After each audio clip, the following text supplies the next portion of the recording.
ایک مزاحیہ کہانی۔ اچانک اور بن بلائے مہمانوں کی آمد سن کر چودھری صاحب لمحہ بھر کے لیے اپنا آپ ہی بھول گئے۔ نام کے تو وہ چودھری تھے، مگر حقیقت میں آمدنی محدود اور اخراجات حد سے زیادہ تھے۔ سفید پوشی کا بھرم قائم رکھنا ان کے لیے اب کسی امتحان سے کم نہ تھا، لیکن مہمان آ جائیں تو مجبوری بھی انا بن جاتی ہے، اور انا کے آگے جیب ہمیشہ ہار جاتی ہے۔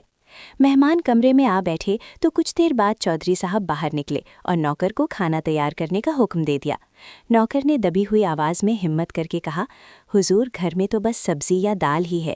یہ سنتے ہی چودھری صاحب نے صحن کی طرف انگلی سے اشارہ کرتے ہوئے رعبدار لہجے میں فرمایا، وہ مرغی کس کی پھر رہی ہے؟ نوکر نے معصومیت سے کہا، جی ہمسائیوں کی ہے، دانا دن کا چگنے آ جاتی ہے۔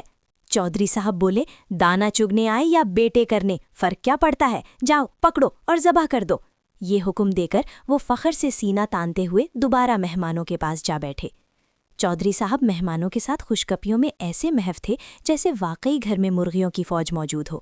اتنے میں نوکر نے دروازہ کھٹکھٹایا اور ڈرتے ڈرتے باہر بلایا۔ کانپتی آواز میں بولا، چودھری جی ذبح کرتے وقت مرغی کی گردن الگ ہو گئی ہے، اس لیے مرغی حرام ہو گئی ہے۔ یہ سنتے ہی چودھری صاحب کا پارا آسمان پر جا پہنچا اور وہ غصے سے بول اٹھے، الو کے پٹھے، پہلے حلال تھی کیا؟ جا پکا سالن۔